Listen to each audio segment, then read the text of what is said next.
All right. So, as you know, you were here to learn more about Blooming Brains Academy. We're a Montessori school for infants through fifth graders. We really believe in encouraging children to imagine, create, and grow to their potential. Really want to, we also want to provide a safe place for parents to learn and build relationships with other like-minded folks. And for some reasons, decided to put a new slide in here. So we're just going to go back up here. And have some fun, build a great team, and just create a really nice school for you to be a part of. As I said, I'm Rajeshri. I'm the founder. I've been working in education for more than 25 years. Kind of if the jobs existed in a school, I've done it. I've been a teacher. I've taught all ages. I've run schools. I've started schools. I've even helped schools close. Worked in the college at some points. Led a high school. Kind of done a lot of different things across the country. Started my own educational journey here at Country Day as a student, and then I went back as a teacher. Did my master's at Harvard, started a new charter school in Chicago, and then have kind of been around the country working. And I continue to consult in my other company, School Smarts, and help different schools with various areas of operational and educational help. I'll let Katie introduce herself. I'm Katie Cosme. I've been a Montessori teacher and administrator for about 20 years here in the Metro Detroit area. I've got a BA from MSU, and I've got 2 AMS credentials in infant, toddler, and early childhood, and then I just finished up a certification in lower elementary. I currently am the primary director at Daycroft School in Ann Arbor, so I am here to help with all of this good stuff. So. Yes, and that was a recent promotion, so we have to change our slides. So I'll make sure I do that for the next. It's okay. So what is Blooming Brains, and why would you why would you select this? Here comes my child here. It's literally the product of over 25 years of working together, and I've been a part of hundreds of schools across the country and throughout the world. And I always really believe that we could do better. I've also seen, every school does something well. So this is kind of my greatest hits album, where I start to bring together all the different things that I've seen that are super powerful in schools. And this early childhood piece, I'm going to talk about this later, is the reason we're starting here is we really believe in setting the foundation. And this is the first part of a vision to create a full system through 12th grade. So once you start with us, we want you to stay with us. Really trying to be a dynamic child-centered environment and just continually adapts. One of the things I have not liked about being in education and in schools is I feel like they're really stagnant. The fact that schools look the same today as when I was in school is kind of, disturbing to me, because the world has changed and so should schools. So my real dream is to be dynamic, adaptive, and change with the kids, change with the times, change with the needs. We chose Montessori as a powerful educational model for our primary sort of foundation of the school. We believe that, every child has potential, and children, if given the right kind of guidance, can grow into their potential. We really want to help them discover their love for learning, especially at this young age. This is when that foundation is set. And we have, after looking at lots of different ways to do early childhood and elementary education, I truly believe Montessori has the best sort of way to go about it that allows every student to really find their voice, find their passion, and succeed. Really believe strongly in partnering with parents throughout my entire career. I've always made that a priority. Parents don't always know what their role is in schools. And it's not always very clear, or if it's clear, it's really defined. This is what we want our parent group to do. I really see parents as true partners, and I know parents always want to do the best for their children. So creating professional development opportunities and learning opportunities for parents is a big part of what we want to do, as well as creating a network of like-minded parents who you can go to and learn from your peers. Just like your children are going to be learning from their peers, you too can learn from your peers, and we all have a lot to learn from one another. And then lastly, I've worked with some dynamic teachers and educators throughout my career. And, when you bring committed and, educators together, who are top of their craft and you put them in the same environment, you can create magic. So we're really looking to create an environment that is respectful and really attractive to like top educators who will come in and work together to help us create this school. We're starting young. As I mentioned, the school is starting with infants all the way through 5th grade. And when we think about the youngest of our students, the first 60 months of life is the period of greatest growth. It's when they physically grow the most, they emotionally grow, cognitively, their brains are forming. It's also the period of time in which we don't really have a lot that we offer them. They have this natural curiosity to learn and to develop and to be with peers. And we do that to some degree, but we pay a lot more attention to AP chemistry and how they're going to learn to speak a second language when they're in high school than we do to what's happening between 7 and 9 months of age. They do need more than just care, right? Care is great, and they sleep a lot and they need that to grow. They need to eat, but they also need to play. They need to be socialized with other kids, and they need to be stimulated in a structured way that helps them grow and develop. And so we really, that's why we're starting young. I truly believe that if we start to leverage that first 60 months of life and set them on a path, that what they're able to accomplish, their interests, and how they're able to learn grows exponentially as they enter formal, what we call formal schooling at kindergarten. There's this peer mentorship piece that Montessori has. They learn skills from the older kids, and they learn how to be empathetic by working with the younger ones. So we take care of kind of the whole child there. I'll let Katie talk more about the Montessori aspect. Turn it over. So Montessori is an approach to education that values the whole child, much like Rajeshri was just saying. The way that we use multi-aged learning environments to accomplish not only those educational milestones, but also the emotional and social ones as well. It is a system developed by Dr. Maria Montessori. She was one of the first Italian women to go into med school. And she has a really scientific approach to learning that we get to replicate. She invented many of the Montessori materials that we learn today. And all of those encourage hands-on learning. We always are moving from the concrete, what a child can literally hold in their hand, to abstraction of concepts in Montessori. And our lessons are designed to speak to all types of learners. So if you're learn by doing, you're a kinesthetic learner, we've got all the hands-on things. If you're a visual learner, a lot of the tools are designed, particularly in the language, that are going to be in high contrast to each other. So the information the child needs is really going to stand out visually.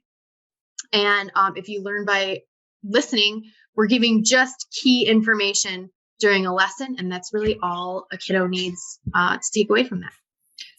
Thanks, Katie. You're welcome. So we're offering programs for infants, toddlers, pre-primary and elementary students. And I wanted to share this because Montessori is divided up a little bit differently than sort of traditional schools. And so you'll notice that in our Montessori and in many Montessoris, kindergarten is actually part of the pre-primary. In some cases, again, depending on how enrollment shakes out, this is kind of the guide, but we will obviously adapt it to the enrollment that we have, but this is sort of the general guide that we will follow. Starting with our infant community, as we talked about, infants have 3 main things that they do. They sleep, they eat, and they move. So our goal is to follow the child. So, we also understand that they eat and sleep on different schedules, and we accommodate that. Although I do think that as they start to be together and as they start to grow, they will start to be on similar schedules. When they're awake, we don't have them tied up in bouncy seats or anything like that. We put them in an area where they can interact with the Montessori materials. It might be in front of a mirror so they can discover themselves. They might have a wooden toy that they're playing with and sort of moving the pieces around with. And then once they start moving, we start, allowing them that space to sort of explore their world, obviously under supervision, but really as a means of helping to stimulate their growth and development.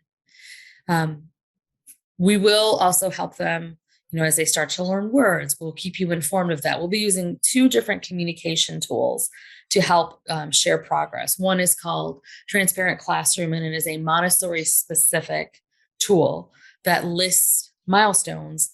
And as your child either is introduced to or learns or masters these milestones, we will indicate that to you. And you'll get a report about every 2 weeks that sort of shows progress.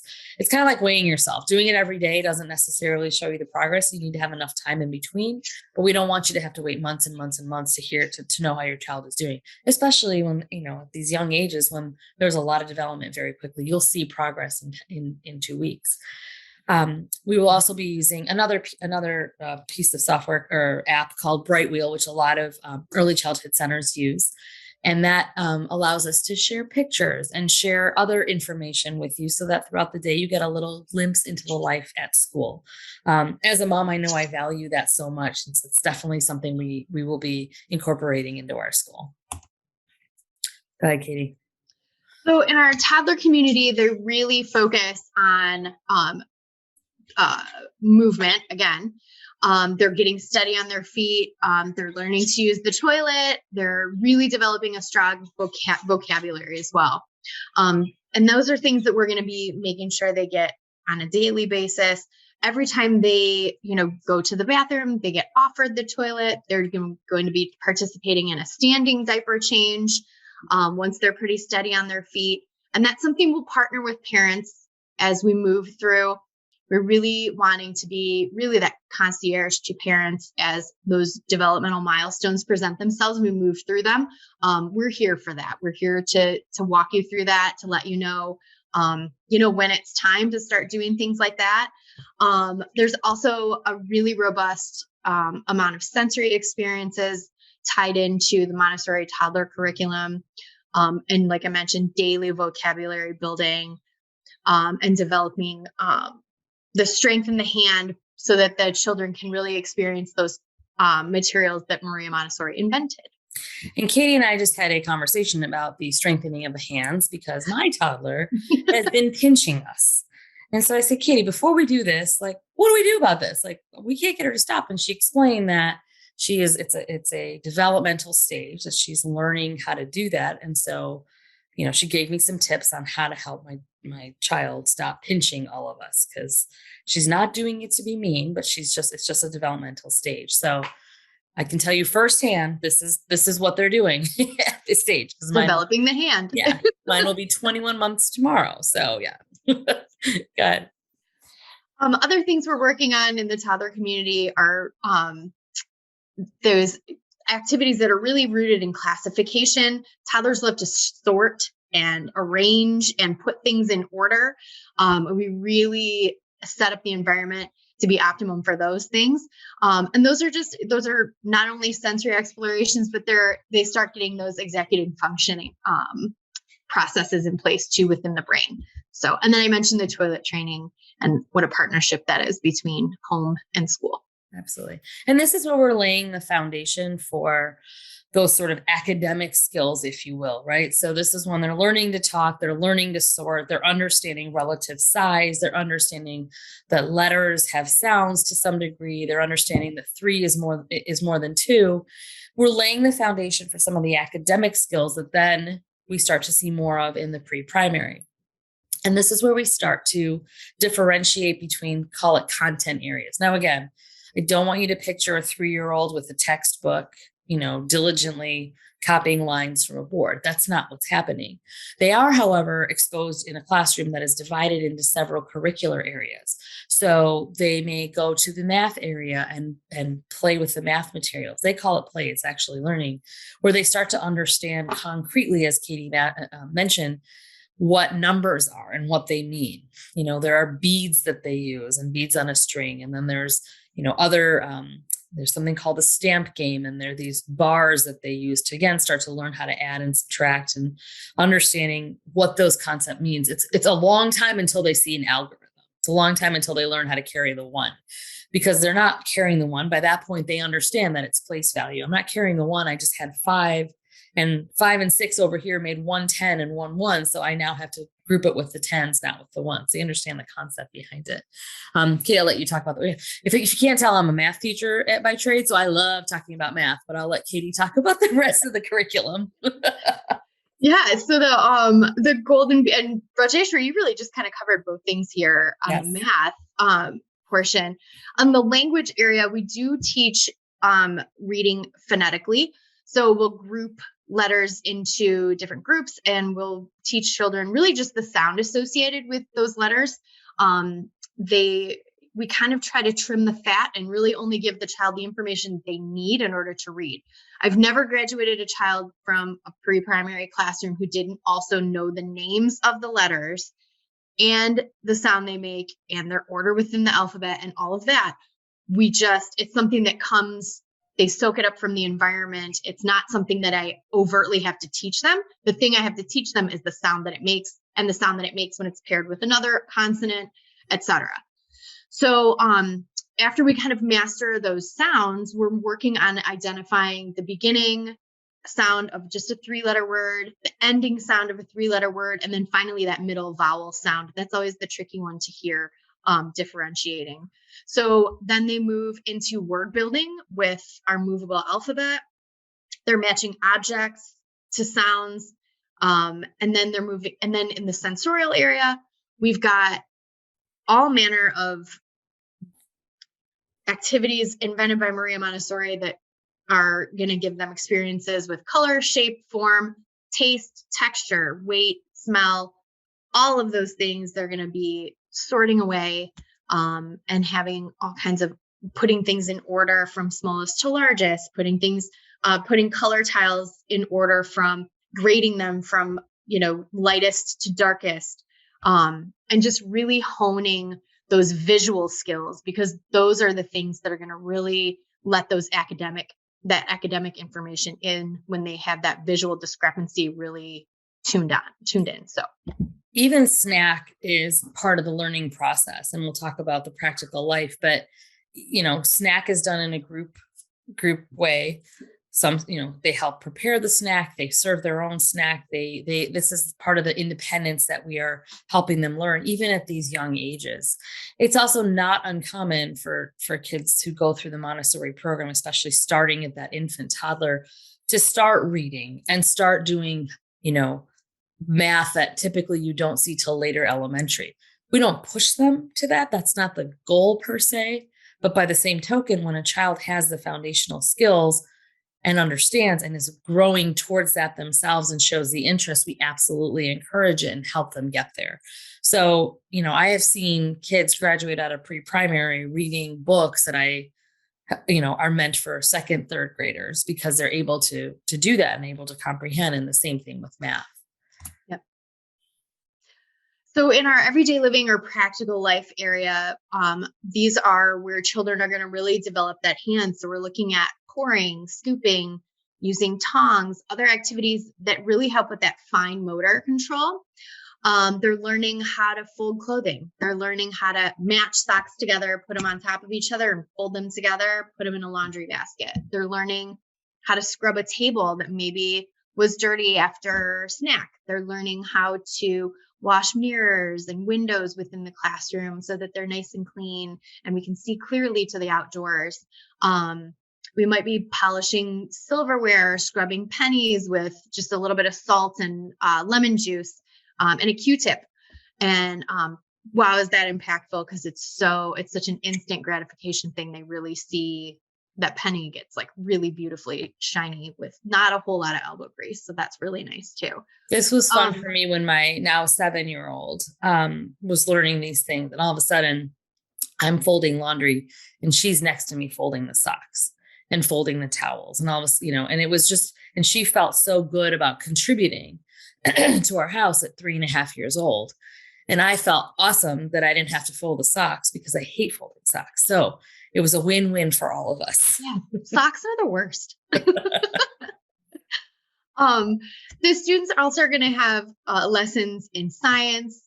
That's earth science, basic chemistry, and life science as well. We're looking at peace education. We're there's a robust curriculum of peacemakers. Maria Montessori was a dedicated peacemaker. She is someone who believed in no wars and in peace. And so that's a huge string that runs all throughout the Montessori curriculum. Geography and culture. And typically at Montessori schools, we have these incredibly amazing and diverse groups of families who are so ready to share their culture, their food, their clothing, their traditions with us. And I've had just some of the most amazing experiences myself as an adult, though. But having those types of experiences, eating Ghanaian food or dancing we've just done all kinds of amazing things. I remember some like Hindi songs that I learned the first few days that I was teaching Montessori. So it's so impactful. And that these little people get exposed to that and get those experiences it's so robust and amazing, and can't say enough about that. Yeah. And as we build our school community, we're really proud about the diversity that we have already in the school, and we're still enrolling. And so I think this idea of kids sharing with kids and understanding each other, but also for kids to take pride in their own cultures, is something that personally is really important to me. And I'm really proud that the student body is shaping up and the families are shaping up to really reflect that value. Once a student gets done with pre-primary, then we have the elementary community. And elementary is a multi-age experience. Typically, you have 1 through 3 and 4 and 5. Sometimes you'll have 1 and 2 with 3, 4, 5 together. And again, a lot of that just kind of depends on the students and what makes the most sense. Again, we get into more formal education in the sort of the areas that we traditionally see in schools. So you will start to see textbooks, you will start to see, writing projects, you will start to see more outputs, for lack of a better term, mm-hmm. But it's all done in a Montessori manner in which it's not about memorizing. It's not about, meeting a arbitrary standard. It's all connected in terms of the development and understanding of a concept. So in Montessori, you do see what we call spiraling curriculum, in that a student might learn when they're young about a particular area of, geography. They may study that same concept again as a 4th grader, but it's far more in depth, right? So studying the solar system as a 4-year-old might involve naming the planets and understanding the order. Studying it as a 2nd grader, you might get into, okay, this is what the atmosphere is like. And then when you get into it as a 4th or 5th grader, then we start talking about, this is what the temperature is like. This is how it might have formed. This is what life might be like on that, right? You start digging a little deeper. So that's what you see in an elementary classroom. And the multi-age in this arena really allows for that individualization. So again, it's not uncommon for students to maybe be a certain age or a certain grade per se, but be learning content that is more matched to their skill set. So 1st graders doing what we might call 4th grade math, not unusual. And the same in reverse. You may have a 3rd grader who perhaps just needs a little bit of extra time to understand the concepts of, 2-digit by 2-digit addition. Okay, that's fine. We get the materials, we get you, the foundational skills, and then they can move on. It just allows us to really hone in on the individual needs of the child, while also keeping up with, the things they need to be able to grow and progress, especially as they get into middle and high school. Katie, you want to talk about the day in the... Sure. Yeah. So a sample day this is really more the primary and toddler community. So we would have that morning care available from 7 to 8:30. 8:15 to 8:30 would be drop off in our valet line for class to begin at 8:30. Trying to get in about a 3-hour work cycle. That's always really important at Montessori. We want the children to have a nice, long, uninterrupted cycle of work. And the only things that would interrupt that time would be maybe they stop working at 11. They have music class from 11 to 11:30. Maybe at 8:30 straight away in the morning, they went outside for a half an hour and then came in at 9, started their morning, and they got like a really nice solid 2 hours of work in. And during that work time, we're doing individual lessons, small group lessons. The children who aren't in lessons have free choice time, so they're able to roam around the room, choose the work that calls out to them, use that work, and return it to the shelf ready for the next person. It's a tall order, but it happens even with toddlers. And then toward that 11:30 mark, we'll have that 15-minute valet line for half day kiddos. Then we'll start the lunch process for full day children. Noon to 12:30, we'll have a half hour of outdoor time. And this isn't kind of the really nice thing about this is like, we're not really married to this schedule, right? When the weather's really nice, we're able to tack on an extra 15 minutes of time outside, especially if maybe my nappers aren't really ready to sleep at 12:30. They really are ready to sleep closer to 12:45. Then we can have a little extra recess time, a little extra fresh air. And then those children who need a nap will be offered a nap. And they can nap on demand from that 12:30 to 3:15. If they need to sleep right up until 3:15, they can. If they're up at 2:30, they would just kind of get themselves ready to rejoin the group and come back into the classroom environment with the rest of the class that's in an afternoon work cycle. That 3:15 to 3:30 would be another valet line for pickup. And then any kids who are still there at 3:30 would go into our aftercare program, which extends until 6 p.m. And so in this time period, we talk about having, our specials classes. We might have, they might have a dance class, they might have an art class that all gets weaved into the morning or afternoon work cycle.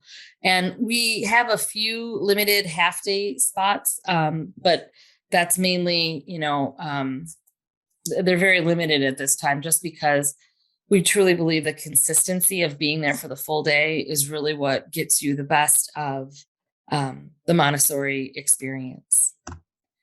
As I mentioned, the other experiences, they do have a daily specials class. Lunch is an optional program.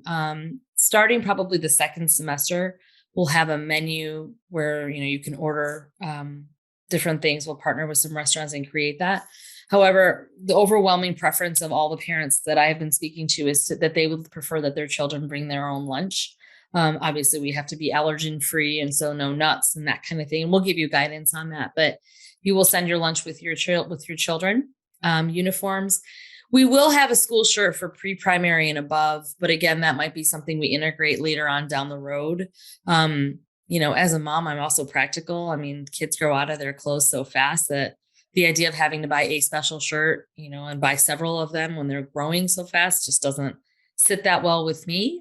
Plus when they're little, they sometimes need a couple of changes of clothes in a day. Mm-hmm. So that said, we'll probably be more of an elementary thing, and that too we're not starting that off in this first year. In the classrooms, we do ask that they wear inside shoes, and the reason for this is, once we start going to school, this is before COVID, right? COVID obviously changed all of us and changed our habits, but once, in schools, it's no secret that there's lots of germs that are shared. They share everything, including their germs. And we can't prevent kids from being sick. They're going to fall sick. But there are certain things we can do to keep the environment as clean as possible and prevent as much sickness as possible. And one of those things is not bringing outside shoes into the classroom, because then we can keep the environment, as clean as possible. Even before COVID, that's one of my big things is I like a nice, clean environment. I want you to know that there's been, Clorox bleach between the time that the kids left and when they come back the next day, like everything is as clean as possible. So as we're renovating the building, we're choosing materials that are antimicrobial. And our flooring, for an example, we purposely got flooring that they're using in hospitals because we wanted to make sure that it was as safe and clean as possible. So to that end, we've got a large health and safety focus, which keeps your kids safe. It keeps them healthy. It keeps them with us, most importantly, as much as possible, right? When kids are sick, they're not in school. When they're not in school, they're not learning. They're not part of our community. We miss them. We want them with us as much as possible. That said, I will tell you, your kids are going to get sick at some point, and that, it is what it is, but we will do our best to limit that as much as possible. For parents, again, a big focus. We've talked a lot about kids, but the parents are a huge part of our community and our purpose. And so we really look to have you engage with classroom visits and volunteer opportunities. You can expect regular communication through all of the channels that we all use. And again, you can tell us, hey, I prefer text or I prefer emails, and we will match your preferences. As I mentioned, we're going to be using 2 apps to ensure that we're communicating with you on a regular basis. You want phone calls, we'll make phone calls. I promise you professional, regular communications, which again, isn't always the case at all schools, and especially not for the younger kids, right? There's oftentimes the same person who's the front office person is also the, primary teacher. Well, that's not what we're going to have. When you call us, you'll get an answer and you'll get a call back and a response within 24 hours, if not sooner, because oftentimes the questions you're calling about are about the here and now. Support wise, I've always called myself a parent concierge. It's just been who I am in my career. So we're making that a part of the school. As you have needs, we're here to help, right? Just like I asked Katie and said, hey, my daughter's pinching. What do we do? We're here for you, right? So don't ever hesitate to call and say, I need this help at home. My older child and my younger child aren't getting along, right? Okay, fine. What can we do to help you? When grandma comes to town or grandma takes them, we lose all sense of rules. How do I help my mother or my mother-in-law or my father or my father-in-law kind of enjoy their time with the kids, but also keep some things consistent, right? We're here. There's nothing you can tell us that we haven't seen or experienced before, and we're here to help you. To that end, we'll also have parent education. A lot of my conversations with parents have centered around behavior, and they've also centered around nutrition actually recently. So I've already putting together a parent education calendar that will address some of these needs. And we'll also hear what you're interested in, right? Maybe you want to know about, what's happening, in the public school system with respect to funding and financing. Sure. I can bring someone to talk about that. Whatever it is, we'll meet the needs, and we'll offer those opportunities in person, virtually, whatever works for our community, so that I want to make sure everyone has access in whatever way possible to the same information. We have an open door policy. Those of you who have been calling me and texting me know I answer at all times. I'm always available. We're here for you. We're really looking to design a program that meets your needs, your family's needs, and our teachers' needs. Speaking of teachers, we're looking for those like top-notch professionals who really, understand what their role is, that they are there to partner with parents and bring the best out of kids. We're looking for people who want to communicate with parents and want them as partners, who are experienced and who are really invested in our school and our mission. We're fortunate that part of our priority is in bringing in the best teachers. I've worked in, as I said, across the country and across the world. And I can tell you right now, you could have everything else right, but if you don't have the right teachers, you're not going anywhere. You could also have nothing and have the right teachers and have the best school. So that is the key piece of any school, is the teachers. And how do you attract and retain the best teachers? You treat them like professionals, you continually invest in them in their development, and you compensate them well. And so that's really what we're looking to do. So as I recruit and hire teachers, and some of them are here tonight just to listen in, that's really what we're looking for. Is we're looking to find the best, and we want them to stay with us. We want them to believe in our school and help build it with us. As far as enrollment goes, we have 2 options. We have a 10-month or a 12-month. And 12 months just guarantees you summer. And it's at a little bit of a reduced rate. For toddlers and above, we have 2 and 3 and 5 day options. And we have very limited half day options. The school day is 8:30 to 3:30, and the school's open from 7 to 6, Monday to Friday. So we're there for you.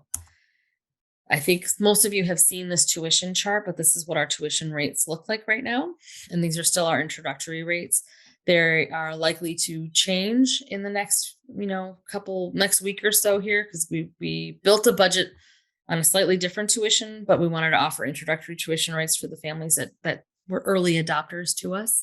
And on this note, we also are, there's 2 things that are not reflected here that we are also offering. We do offer a sibling discount, and that's 20% off the first child. And then if there are more children, we'll work with you on what that looks like. And then we're also offering referral bonuses, because we truly believe that word of mouth is the best way for us to build our school.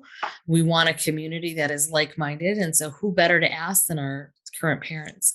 So we have been, we've put together a very attractive referral program that you can earn up to $1,000 if you refer a student to come to us. And if you can get us, we have the place where we have some openings and we're looking for more students is in our pre-primary, so 3 years and above. And if you can get us, a significant number, 5 students who enroll at that age, we will give you free tuition for your child. It's not something we're going to be able to offer every year, but in this first year, as we really look to round out our enrollment, that's kind of where we are. So if that's something of interest to you, shoot me an email and we can talk more about what that looks like. But like I said, the best way for us to build our school is to go to the people who are with us already. And, if you know folks, and then we want to know them too. As I said, we have classes are beginning to fill up. We can secure a spot with a deposit, and many of you have already done that. So thank you. And if you're looking to do that, let's again connect after this call. I'll reach out to each of you and kind of talk to you about where we are. We have, so some of you know that I was getting ourselves set up on Brightwheel, which is how we'll be collecting tuition, et cetera. We are in the process of doing that. It just takes a little bit. So in the next few days, I'd say by early next week, you'll get something from us that shows you your entry on Brightwheel for those of you who have already given us a deposit, and you'll be able to see how that works, and we'll share that information with you. All right, we've talked a lot. Thank you for listening. Let's answer any questions that you all might have for us. So I'll stop sharing the screen so I can actually see you all. I have a question. Sure. So my son is enrolled in daycare right now. And in order for me to get to his toddler room, I go through the preschool room.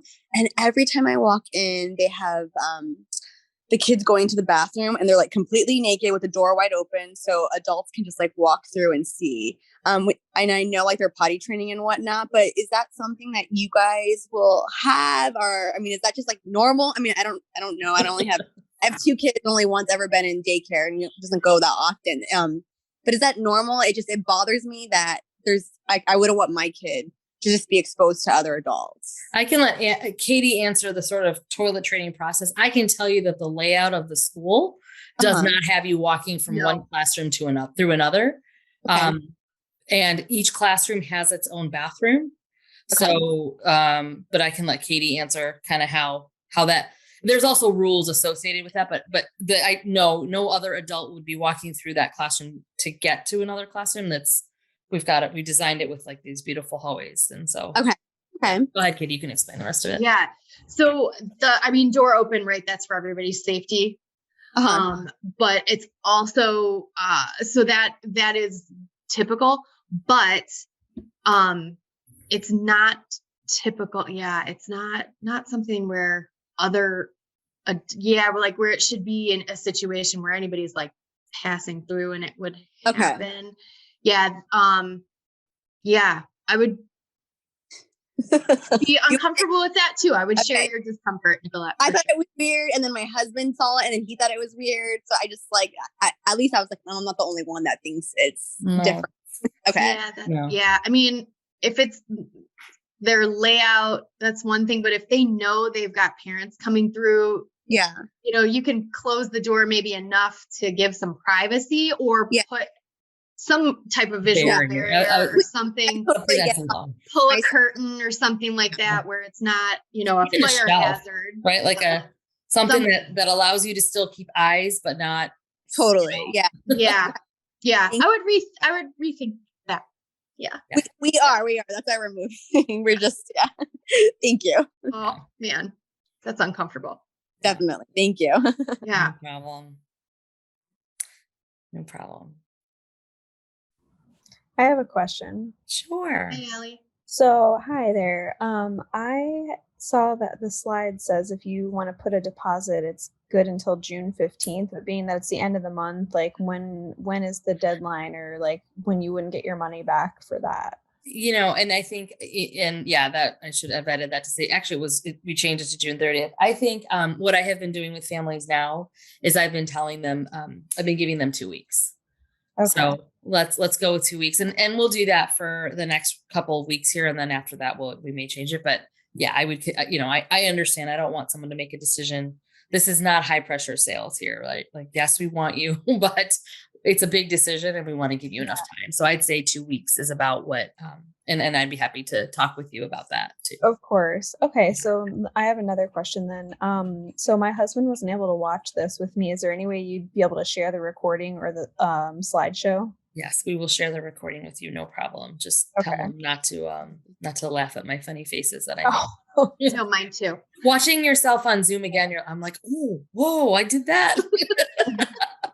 Yeah, absolutely. Happy to share, and also happy to have a private conversation with both of you to answer any other questions that you might have. okay. Thank you. Okay. This is Rachel. Hi. Hi.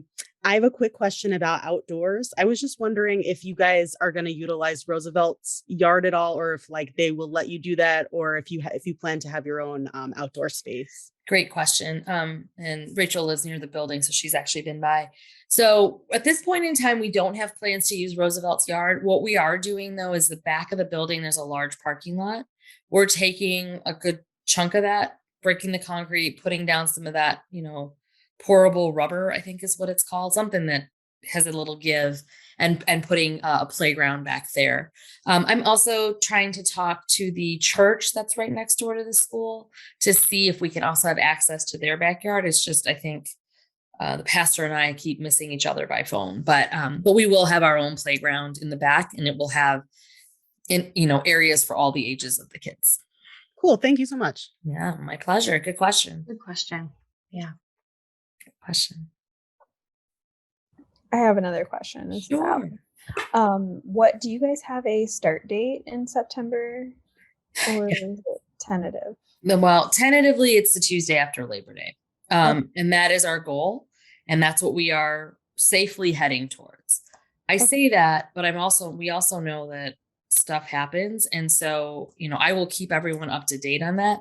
We're not anticipating anything getting in the way there. We're moving right along with the state. We're moving right along with all of our stuff coming on time. The worst thing that might happen is the playground might be a little bit delayed just because the materials have just been, on months and months delayed. Not, but that wouldn't stop us from opening. We would have an alternative until we had all that in place. But if we did run into something, then that's the first thing I would do is let families know as soon as I know that. But the goal is to Tuesday after Labor Day. Okay. Awesome. Are you gonna just email us just to confirm that it starts that September, that date specifically? Okay, perfect. Yeah, I will keep you're gonna start to get more regular communications from us like mid-July, early August. I don't want to flood your inbox right now, but you're gonna start to get information from us. And like I said, we'll reassure you that this is when we're starting. And then if something happens, like literally the first message will be to the families to say, here's what's happened. But I'm only saying that because it would be, like, of course I'll say, oh, it's going to be perfect. And it's like, I'm warding off any bad luck here by putting it out there. And it doesn't come to jinx me. But yeah, there is absolutely nothing right now that we see as a barrier to that. Construction's on schedule, like knock on wood, we're good. Okay. Awesome. Thank you. Yeah, absolutely. I have another question. I'm just Sure. thinking of a bunch of stuff. That's what happens. I'm listening to other people. That's what happens. So my son is currently 14 months old. Well, he's going to be 14 months in a couple days. So I guess he would be in the infant area for a little bit. What's the ratio in there, like teacher to child? So that is all state determined. It's 4-1.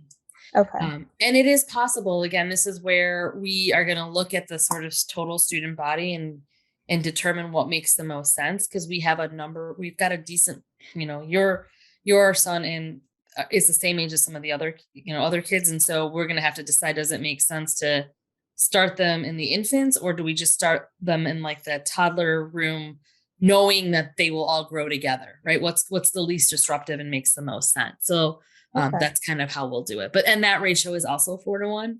Okay. The ratio changes as they get older, but yeah, 4-1. Okay. Thank you. Yeah. Any other I have another question. So Go for it. with daycare that we're at right now, I know we're gonna have to pack his own lunch, but like snack wise, can I just pack a bag of snacks so whenever he's hungry or wants anything, you guys can just go right to his bag? Yeah, you can pack snacks for them. We'll have snacks as well. Okay. Like I said, snack is also part of the curriculum, but we never want kids to go hungry. So absolutely, and the teachers will work out like how they do that, right? Like it might be okay, if you're hungry outside of snack time, go find Miss Katie. Miss Katie will help you, so that we can set it up in a way that they're safe and everything's clean, right? Because if a kid's going to eat a snack, I want to make sure they've washed their hands. I want to make sure the table that they're sitting at has been cleaned and that there's a placemat, all those things. So yeah, we'll work with them on that, but we never want kids to go hungry. So Okay, same with like I bring a water cup for him and water cup or water bottle. Yeah. Yep.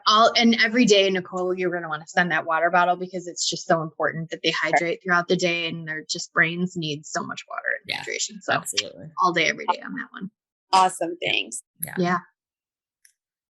And to that end, if there are allergies or needs, or, you had a rough night and that, he or she might need a little extra sleep, or, hey, they didn't eat that much at breakfast. I sent a heavier thing. Can you make, like, whatever those needs are? Again, we're there to make sure that the first and foremost that the child is taken care of. And so, just let us know of those things and we'll work with them. The teachers and I will work with them. I've had plenty of kiddos walk in with an Eggo in their hand and they're exhausted. And you're just like, do you just want to lay down for a while? And they do. And then they eat their Eggo and then they're good to go. So we will take care of your kids. First and foremost, you trust us. We will take care of your children. Promise you that.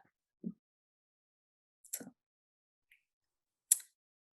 All right. Well, if there's no other questions, thank you for joining us. And I think you all have all my contact information, so feel free to reach out at any time. I will also reach out to you. You'll get an email with this recording, and we'll follow up and we'll go from there. So thank you again. Thanks for being here, and most importantly, thanks for trusting us with your kids. We appreciate it. Thank you so much. Thank you. Thanks, everybody. All right, take care, everyone. Bye. Good night. Bye-bye. Bye.